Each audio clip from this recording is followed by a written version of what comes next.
Classes.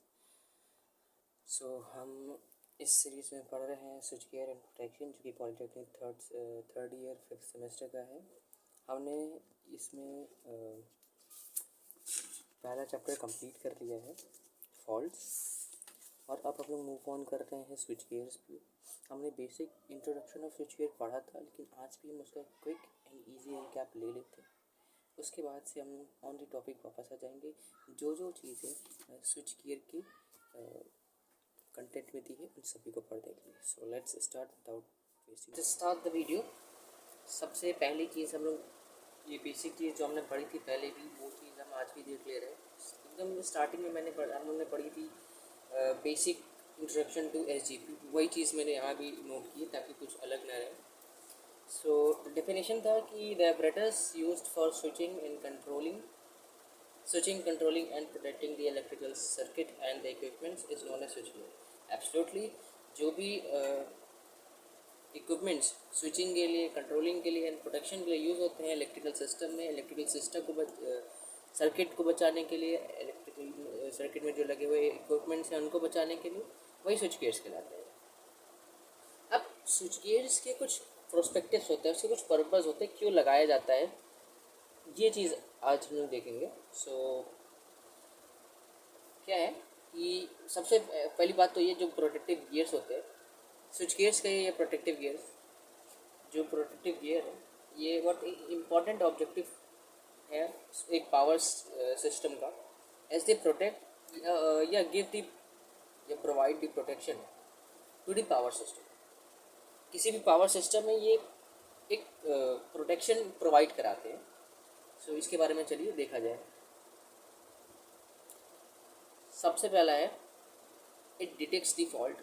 या power system में कोई भी फॉल्ट आता है तो रिले उसको डिटेक्ट करता है, कोई भी नहीं, जो भी लाइन्स में फॉल्ट आती है उसको रिले डिटेक्ट करता है। दूसरा चीज़ है helps to disconnect the faulty sections as soon as possible. Circuit breaker as soon as possible fault आने के हेल्दी पार्ट्स को और फॉल्टी पार्ट्स को अलग करता है, ताकि हेल्दी पार्ट में कोई फॉल्ट ना आए, और जो फॉल्टी पार्ट है उसको हम लोग मेंटेनेंस पे डाल सकते हैं।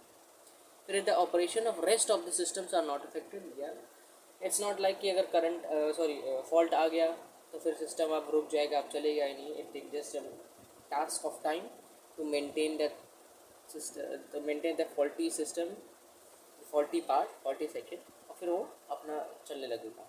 Whereas since many faults are self-clearing, the system should be restored to its original configuration as rapidly as possible. ये चीज़ में भी स्विच गियर मदद करता है। क्या कह रहा है, कुछ फॉल्ट्स ऐसे होते हैं जो सेल्फ क्लियरिंग होते हैं, ठीक है ना। तो उसके लिए जो सिस्टम होता है वो उसको अपने आप ही रिस्टोर कर लेना चाहिए, उसको अपने ओरिजिनल कॉन्फ़िगरेशन पे, और जो सिस्टम है, जो ट्रांसमिशन या डिस्ट्रीब्यूशन हो रहा है, वो रैपिडली अपना जल्दी से जल्दी वापस से ओरिजिनल पोजीशन पे आ जाए, वर्क करने लगे। ये चीज़ के लिए भी स्विच गियर मदद करता है। फिर अच्छा, जो ये सारे पॉइंट्स हैं, इट्स नॉट लाइक कि ये ज़रूरी हैं, क्योंकि होंगे ही होंगे, that will satisfy or not, because these are the some ideal conditions of switch gear protections. कुछ वेरिएशंस ज़रूर होता है, बिकॉज नथिंग इज़ 100%। फिर अच्छा, the main function of protective gears is to protect the equipments from overloads या short circuits. Faults आना या फिर ओवरलोड से बचाने के लिए हम लोग प्रोटेक्टिव गियर से स्विच गियर्स की हेल्प लेते हैं। चलिए फिर बढ़ते। हमारा नेक्स्ट टॉपिक है कैरेक्टरिस्टिक्स ऑफ प्रोटेक्टिंग सिस्टम या स्विच गियर्स।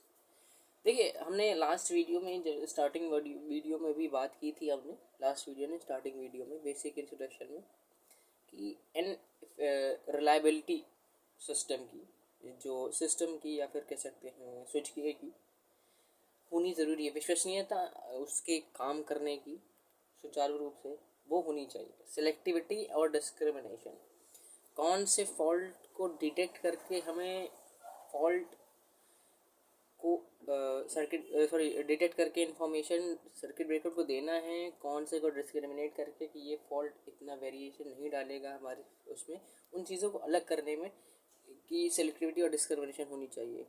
स्पीड और fast end of operations, speed उसकी अच्छी होनी चाहिए, जो भी सिस्टम लगा है, चाहे सर्किट ब्रेकर लगा है, चाहे रिले लगा है, चाहे आइसोलेटर लगाए चाहे फ्यूज़ लगाए, इन सब की जो स्पीड होनी चाहिए of working should be more, अच्छी होनी चाहिए जितनी उस सिस्टम में होनी चाहिए, जिस भी सिस्टम में लगे। सिंप्लिसिटी, बहुत ज़्यादा कोई कॉम्प्लेक्स सर्किट नहीं होना चाहिए, बहुत ज़्यादा कुछ कॉम्प्लेक्स चीज़ें नहीं होनी चाहिए कि सिस्टम नहीं होना चाहिए कि फॉल्ट्स कम सो ये चीज़ें करनी पड़ेंगी तब जा कर के वो होगा। सिंप्लिसिटी होनी चाहिए, इकोनॉमिकल होनी चाहिए। The main and the most important point is economical होना चाहिए। यस, कोई भी चीज़ होनी चाहिए, जो भी हम प्रोटेक्टिव चीज़ लगा रहे हैं, चाहे एमसीबी लगा रहे हैं, चाहे सर्किट ब्रेकर लगा रहे हैं कहीं पे, तो वो कॉस्ट इफेक्टिव होनी चाहिए। ऐसा नहीं होना चाहिए कि वो कुछ ज़्यादा ही हाई है तो कुछ जगहों पे लगा ही नहीं है, कुछ जगहों पे लगा है। This should not be there things. So ये चीज़ें होनी चाहिए। अब हम लोग बढ़ते हैं द नेक्स्ट टॉपिक, जो कि अब ये हम लोग पढ़ने जा रहे हैं, जो कि मेन अब स्विच गियर्स की चीज़ें आएंगी। अब हम लोग नेक्स्ट टॉपिक पे पढ़ते हैं। यहाँ तक हमारा बेसिक इंट्रोडक्शन हो गया, जो कि चैप्टर में भी है। अब हम लोग चलते हैं नेक्स्ट टॉपिक पे। तो next topic is class fuse.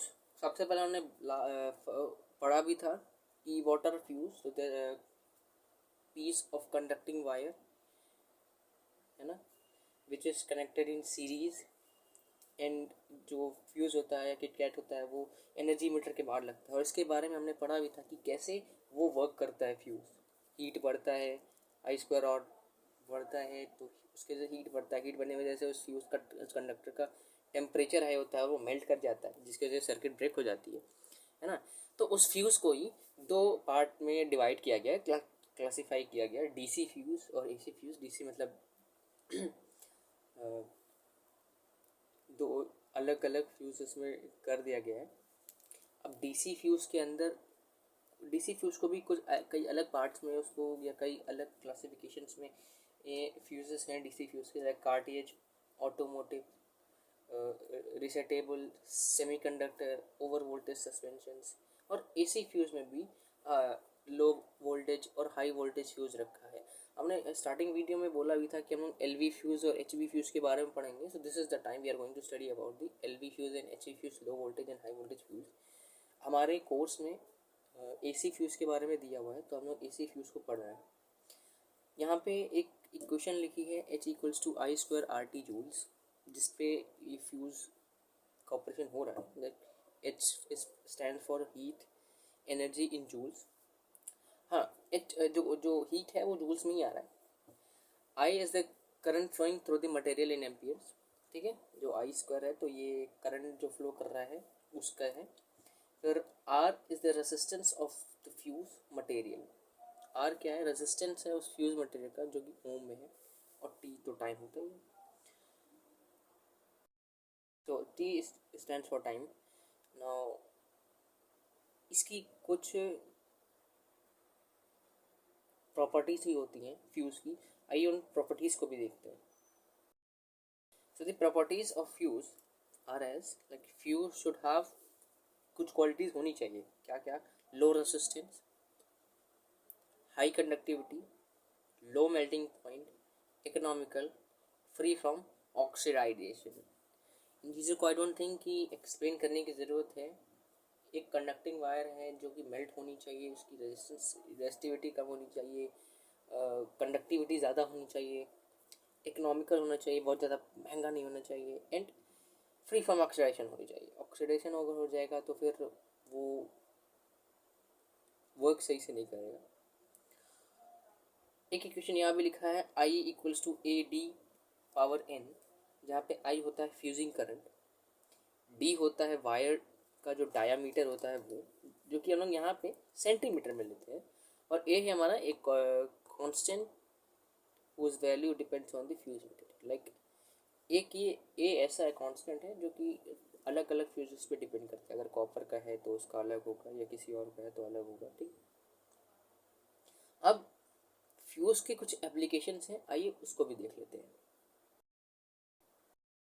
So applications of fuse, जैसे फ्यूज़ कई जगहों पे यूज़ होता है। ऑटोमोबाइल्स में यूज़ होता है, पावर ट्रांसफार्मर्स में, या फिर सिंपल ट्रांसफार्मर्स में भी, एलसीडी मॉनिटर्स में भी यूज़ होता है, फ्यूजेस लगे होते हैं। बैटरी पैक्स में तो लगे ही होते हैं, Motors, starters, capacitors, power converters जो होते हैं, या एसेसरीज, है ना, like laptops, phones, printer, tabs, etcetera all the electrical accessories. And हाँ, पावर सिस्टम में तो यूज़ होता ही है। सो ये कुछ एप्लीकेशंस होते हैं फ्यूज़ के जो कि कॉमनली यूज्ड होते हैं। तो नमो वीडियो इतना ही। From the next video we will study about the those two types of fuses which comes under the AC fuses, that is high voltage fuse and low voltage fuse, जिनके बारे में हम लोग पढ़ेंगे नेक्स्ट वीडियो में। Till then, जय हिंद।